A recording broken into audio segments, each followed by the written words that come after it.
Welcome back students. तो भौतिक विज्ञान के 50 महत्वपूर्ण क्वेश्चंस को कंप्लीट करने के साथ ही अब यहाँ पर हम लोग रसायन विज्ञान के 50 इम्पोर्टेंट क्वेश्चन को करने जा रहे हैं और साथ ही उनकी एक्सप्लेनेशन इस तरह से होने जा रही है कि साथ में आपको बहुत सारी क्वेश्चंस तो डील होंगी ही, साथ में आपको अद्भुत जानकारियाँ भी मिलने जा रही। तो बने रहिए स्टूडेंट्स हमारे इस वीडियो में अंत तक। बिल्कुल इस वीडियो को देखिए स्टूडेंट्स, बहुत ही इंपॉर्टेंट क्वेश्चंस आपको डील होने जा रही है। इस वीडियो को छोड़ना नहीं है, अंत तक देखिएगा, सारी बातों को गौर से सुनिएगा। उम्मीद है कि बहुत सारी बातों को आज यहाँ पर सीखने मिलेगा स्टूडेंट्स। तो आपका अपना channel Vidya Vihar computer classes के इस चैनल में आपका स्वागत है। आज आइए शुरुआत करते हैं रसायन विज्ञान के इस सेशन का। तो सबसे पहला क्वेश्चन आपके लिए तैयार है स्टूडेंट्स, आप लोगों के लिए है कि उत्प्रेरक कन्वर्टर सामान्यतया किससे बनाए जाते हैं। तो स्टूडेंट्स उत्प्रेरक कन्वर्टर जो होते हैं वो आपके बनाए जाते हैं संक्रांत धातु के। किससे बनाए जाते हैं स्टूडेंट्स? संक्रांत धातु से। और ये होता क्या स्टूडेंट्स, आपको ये समझना ज़रूरी है।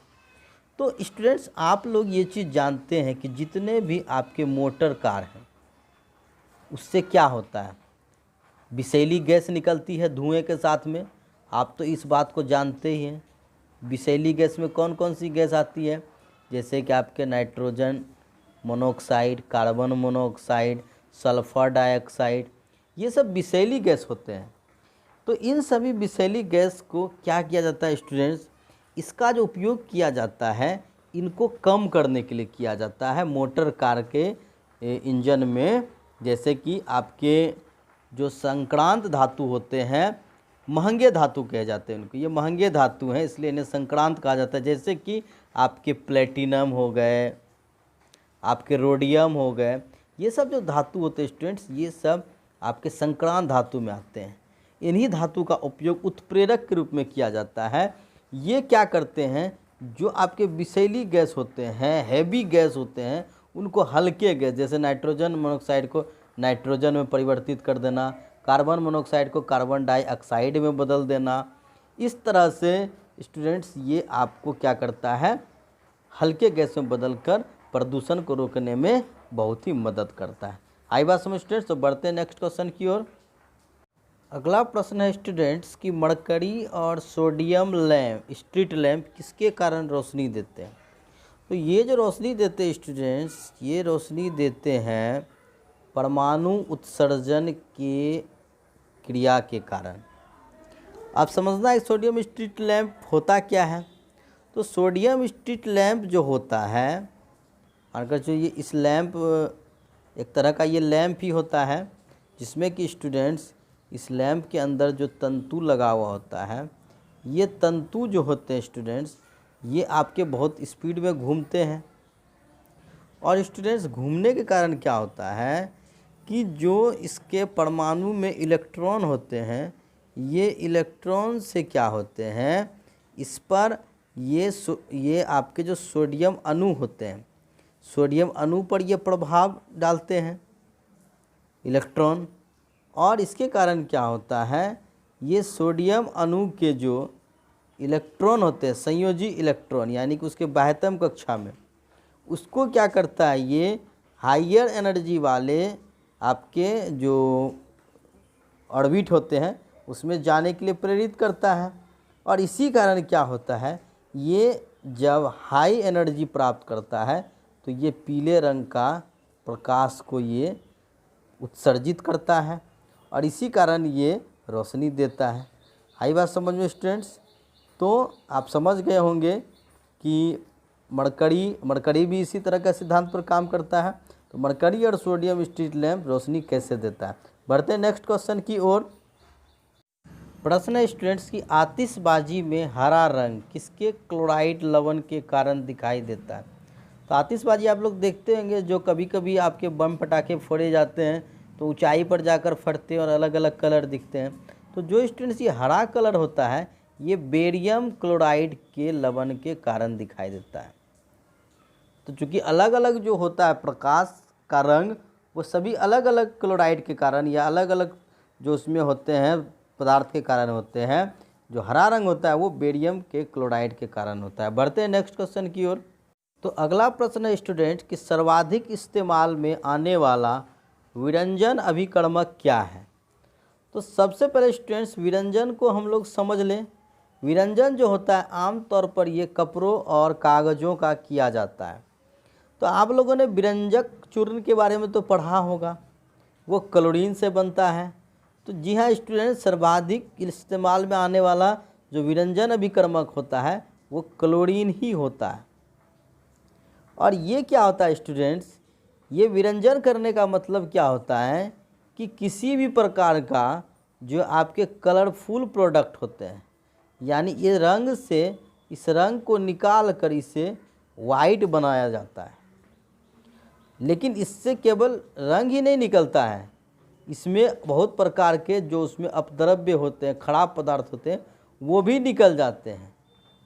और बहुत से पदार्थ ऐसे हैं दुनिया में जिनको कि हमें बहुत बार इस तरह के विरंजन करने की ज़रूरत होती है, जैसे कि रुई वस्त्र हो गए, आपके ऊन हो गए, रेशम, कागज़, लुगदी हो गए, मधु, मोम हो गए, तेल हो गए, चीनी हो गए। तो इन सभी चीज़ों को जो विरंजक जो किया जाता है उसमें क्लोरीन का प्रयोग होता है। और यह जो क्रिया है वो ऑक्सीकरण पर अधिक आधारित है। आई बात समझ स्टूडेंट्स। तो बढ़ते नेक्स्ट क्वेश्चन की ओर। अगला प्रश्न है स्टूडेंट्स कि पेरोक्सी एसिटिल नाइट्रेट क्या होता है। तो स्टूडेंट्स पेरोक्सी एसिटिल नाइट्रेट जो है वो एक प्रकार का गौण प्रदूषक होता है। गौण प्रदूषक तो आप समझते होंगे स्टूडेंट्स, ऐसे प्रदूषण जो हमें डायरेक्ट रूप से नहीं दिखते हैं लेकिन हमें वो पता चलता है, उसे हम लोग गौण प्रदूषक कहते हैं।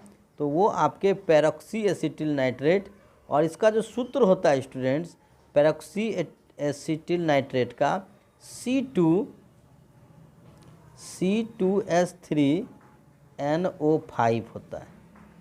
इसे हम लोग शॉर्ट में PAN भी कह सकते हैं, पेरोक्सी एसिटिल नाइट्रेट, PAN भी कहते हैं। और ये जो होते हैं स्टूडेंट्स गौण प्रदूषक होते हैं, और साथ ही स्टूडेंट्स ये आपके जो नाइट्रोजन डाइऑक्साइड होते हैं उसमें ये बहुत जल्दी घुल जाते हैं। आई बात समझ स्टूडेंट्स। तो बढ़ते हैं नेक्स्ट क्वेश्चन की ओर। अगला प्रश्न है स्टूडेंट्स कि भारी धातुओं का नाम इसलिए यह पड़ा है क्योंकि इनमें अन्य परमाणुओं की तुलना में यह होता है। क्या होता है? तो भारी धातु हम लोग क्यों कहते हैं, किसे कहते हैं? तो स्टूडेंट्स क्यों उसका नाम भारी धातु पड़ा? और भी तो धातु है, लोहा है, सोना चांदी, से भारी धातु नहीं कहते हैं। तो भारी धातु क्यों नाम पड़ा? तो स्पष्ट स्टूडेंट्स भारी धातु वो तब होता है जब उसमें उच्च परमाणुनीय जो पुंज होते हैं वो आपके मौजूद होते हैं। उच्च परमाणुनीय पुंज होते हैं, बहुत सारे परमाणुओं का संघटक होता है, इसलिए उसे भारी धातु कहते हैं। और ये जो होते हैं स्टूडेंट्स बहुत से भारी धातु रेडियो सक्रिय भी हो सकते हैं। तो यहाँ पर स्टूडेंट्स बढ़ते हैं नेक्स्ट क्वेश्चन की ओर। हाइड्रोजन पेरोक्साइड एक प्रभावी विसंक्रामक अभिकर्मक है। निम्नलिखित में से कौन सा उत्पाद तब परिणाम देता है जब उसका तत्काल सक्रिय ऑक्सीजन खत्म हो जाता है? तो स्टूडेंट्स हाइड्रोजन पेरोक्साइड जो होते हैं वो आपके स्टूडेंट्स एक प्रकार के एंटीसेप्टिक होते हैं जो आपको इन्फेक्शन, कट्स या जले हुए में आपको ये लगाने दिया जाता है। एक तरह का हम इसे मलहम कह सकते हैं। हाइड्रोजन पेरोक्साइड यानी कि स्टूडेंट्स H2O2 होते हैं। ये इसका क्या होता है स्टूडेंट्स, जब हम किसी कटे फटे या ऐसे जगह पे लगाते हैं जहाँ में जलन होती है तो वहाँ से ये क्या करता है, ऑक्सीजन मुक्त करता है। आई बात समझ स्टूडेंट्स। और इससे जब ऑक्सीजन मुक्त होता है तो ये तेज़ी से क्या करता है, आपको जो डेड स्किन होते हैं या वहाँ पर कुछ ऐसे जो स्किन जले कटे हो जाते हैं उसको तेज़ी से वहाँ से हटाने में ये ऑक्सीजन काम करता है। तो चूँकि हम जानते हैं ऑक्सीजन अगर हमारे त्वचा में सक्रिय रहेगा तो जल्दी हमारे त्वचा पर दाग निशान नहीं आएगा, और जैसे ही इसका तत्काल ये ऑक्सीजन जब खत्म हो जाता है तो देखिए यहाँ पर ये O2 से जब O हटने लगेगा तो ये क्या बन जाएगा, H2O। क्या परिणाम दे देगा ये परिणाम देगा पानी। आई बात समझ में स्टूडेंट्स? यानी कि हाइड्रोजन पेरोक्साइड जो होता है एक विसंक्रामक अभिकर्मक है, लेकिन यह अंत में कौन सा उत्पाद देता है, ये पानी देता है। तो बढ़ते हैं नेक्स्ट क्वेश्चन की ओर। प्रश्न है स्टूडेंट्स कि जब पेपर पर फैले संदलित KMnO4 यानी पोटेशियम परमैंगनेट में ग्लिसरॉल की एक बूंद मिलाई जाती है तो क्या होता है। तो यहाँ पर स्टूडेंट्स समझने की बात है, ये पेपर पर जब आप KMnO4 में आप ग्लिसरॉल की जब बूंद यहाँ पर डालेंगे तो ये चूँकि ज्वलनशील पदार्थ बन जाती है, तो ज्वलनशील पदार्थ बन जाती है, इस कारण क्या होता है, ये पेपर जो होता है वो सुलगने लग जाता है। ये पेपर के ऊपर आपको हल्की सी आग जैसी दिखनी शुरू हो जाती है। आई बात समझ स्टूडेंट्स? तो बढ़ते हैं नेक्स्ट क्वेश्चन की ओर। प्रश्न है स्टूडेंट्स कि भारत के कुछ भागों में पेयजल में निम्नलिखित में से कौन से प्रदूषण पाए जाते हैं। तो स्टूडेंट्स आप लोग जानते हैं कि जो पेयजल होते हैं उसमें आपके ये निम्नलिखित प्रदूषण होते हैं, जैसे arsenic, sulphur, fluoride, formaldehyde, uranium, है ना। तो यहाँ पर अगर देखा जाए तो भारत में मुख्य रूप से आपके आर्सेनिक और फ्लोराइड ये दो चीज़ जो होते हैं ये आपके पेयजल में पाए जाते हैं। लेकिन स्टूडेंट्स आपके इसमें इसकी मात्रा होनी भी चाहिए पूरी तरह से। अगर फ्लोराइड जल में ना हो तो आपके वो जल भी आपके फ़ायदे के लिए नहीं होती, लेकिन अधिक मात्रा होने से भी ये घातक होती है, ये हमारे हड्डियों दांतों के लिए नुकसानदायक होती है। तो स्टूडेंट्स भारत के ये हमारे कुछ भागों में ये जो पाए जाते हैं स्टूडेंट्स वो आपके पाए जाते हैं 1 और 3 यानी आर्सेनिक और फ्लोराइड। आई बात समझ स्टूडेंट्स? तो बढ़ते हैं नेक्स्ट क्वेश्चन की ओर। तो अगला प्रश्न है स्टूडेंट्स कि प्रकाश रसायन स्मॉग किस आम क्रिया का परिणाम है। तो प्रकाश रसायन स्मॉग जो होता है स्टूडेंट्स वो सूर्य प्रकाश की उपस्थिति में NO2, O3 और पेरोक्सी एसिटिल नाइट्रेट्स के एक दूसरे से मिलने पर बनता है। स्टूडेंट्स ये आखिर होता क्या है, प्रकाश रसायन स्मॉग, यानी कि इसे हम लोग कह सकते हैं प्रकाश रासायनिक। और स्मोक तो आप लोग जानते हैं स्टूडेंट, स्मोक मतलब धुंध या कोहरा। आई बात समझ में स्टूडेंट्स? ये एक प्रकार की वायु प्रदूषण की स्टेज है, जैसे कि गाड़ी या उद्योग कारखाने से जो धुएं निकलते हैं उसमें जो नाइट्रोजन ऑक्साइड और नाइट्रोजन डाइऑक्साइड गैस जो उपस्थित होते हैं वो सूर्य के प्रकाश में हाइड्रोकार्बन के साथ अभिक्रिया करते हैं और सारे दूसरे प्रकार के ये प्रदूषक को जन्म देते हैं, जैसे कि आपके फॉर्मेल्डिहाइड, उसके बाद आपके जो पेरोक्सी एसिटिल नाइट्रेट होते हैं ये भी होते हैं। इस प्रकार के स्टूडेंट जो प्रदूषण उत्पन्न होते हैं तो ये कोहरे के रूप में होते हैं, ये चारों ओर घिरे होते हैं और ये मनुष्य में आँख, नाक, गले में जलन और सांस संबंधी समस्याएं भी उत्पन्न करते हैं। तो उसे हम लोग कहते हैं स्टूडेंट्स प्रकाश रसायन स्मॉग। तो बढ़ते हैं नेक्स्ट क्वेश्चन की ओर। अगला प्रश्न है स्टूडेंट्स कि लोहे का शुद्ध रूप क्या होता है। तो स्टूडेंट्स लोहे का शुद्ध रूप जो होता है वो होता है पिटवा लोहा यानी कि राफ्ट आयरन। और स्टूडेंट्स इसमें क्या होता है कि यह लगभग लोहे का शुद्ध रूप है जिसमें कि आपके 0.12 से लेकर 0.25% ही कार्बन पाई जाती है, यानी 0.12 से लेकर आपके 0.25% कार्बन पाई जाती है। और यह कच्चे लोहे की अपेक्षा काफ़ी ज़्यादा उच्च ताप पर पिघलती है। लगभग ये कितने ताप पर पिघलती है, तो 1773 केल्विन पर ये पिघलती है। आई बात समझ स्टूडेंट्स? इसलिए इसे हम लोग लोहे का सबसे शुद्ध रूप मानते हैं। बढ़ते हैं नेक्स्ट क्वेश्चन की ओर। अगला प्रश्न है स्टूडेंट्स कि दहन एक क्या है, भौतिक और रासायनिक प्रक्रिया, जैविक प्रक्रिया, भौतिक प्रक्रिया, रासायनिक प्रक्रिया। तो दहन जो होती है स्टूडेंट्स, ये केवल एक रासायनिक प्रक्रिया है स्टूडेंट्स, क्योंकि दहन जो होती है ये तब संभव होता है जब ऑक्सीजन से अभिक्रिया होती है। किसी भी पदार्थ को जब हम ऑक्सीजन के संपर्क में जलाते हैं तो ये आपके उष्मा और प्रकाश उत्पन्न करते हैं, और साथ में ये ऊर्जा भी प्रदान करती है। इसलिए ये एक प्रकार की रासायनिक अभिक्रिया है। और हम जो खाना खाते हैं तो भोजन का पचना भी एक प्रकार का दहन ही होता है, क्योंकि इसमें केवल प्रकाश नहीं निकलती है लेकिन उष्मा और ऊर्जा उत्पन्न होती है। तो बढ़ते हैं नेक्स्ट प्रश्न की ओर। अगला प्रश्न है स्टूडेंट्स कि हीलियम परमाणु जब इलेक्ट्रॉन खोता है तो वह क्या बनता है। तो स्टूडेंट्स, जब भी कोई भी परमाणु जब वो इलेक्ट्रॉन खोएगा, जैसे अगर सोडियम है, मानकर चलो हम एक एग्जांपल ले रहे स्टूडेंट, सोडियम की परमाणु संख्या 11 होती है, इसमें 11 इलेक्ट्रॉन होते हैं। जब ये स्टूडेंट्स एक इलेक्ट्रॉन खो देगा, इसके बायतम कक्षा में 1 इलेक्ट्रॉन होते हैं, जब इसको खो देगा तो ये सोडियम Na+ और 2 8 हो जाएगा, यानी कि ये 1 इलेक्ट्रॉन का त्याग कर दिया।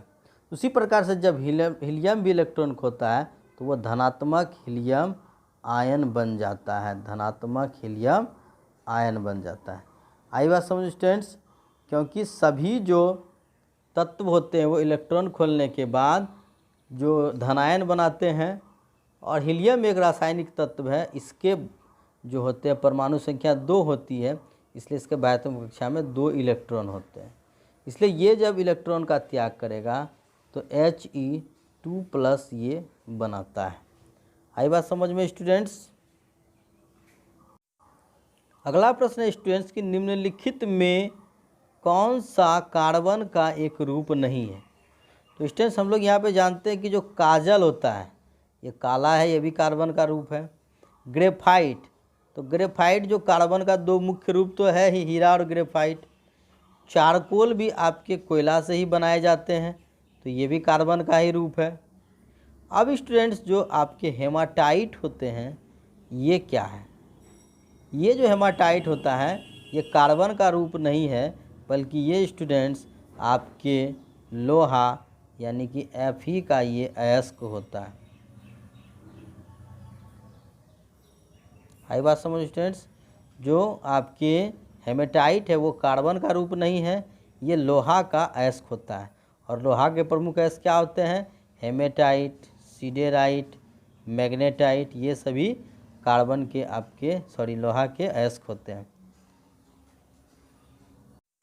तो स्टूडेंट्स, आज के सेशन में इतने इम्पोर्टेंट क्वेश्चंस आपके लिए मैंने लाए थे, और इसकी दूसरी सीरीज और तीसरी सीरीज हम कल जारी करेंगे स्टूडेंट्स। तो तब तक इस क्वेश्चंस को आप लोग ध्यान से पढ़ें, बहुत सारे क्वेश्चंस का इसमें कंक्लूजन निकलेगा।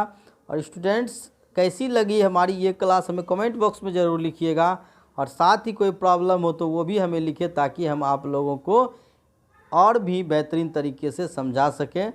और जो लोग नए हैं इस चैनल को ज़रूर सब्सक्राइब कर लें, ताकि हम आप लोगों के लिए ऐसी बेहतर चीज़ें लगातार प्रदान करते रहें।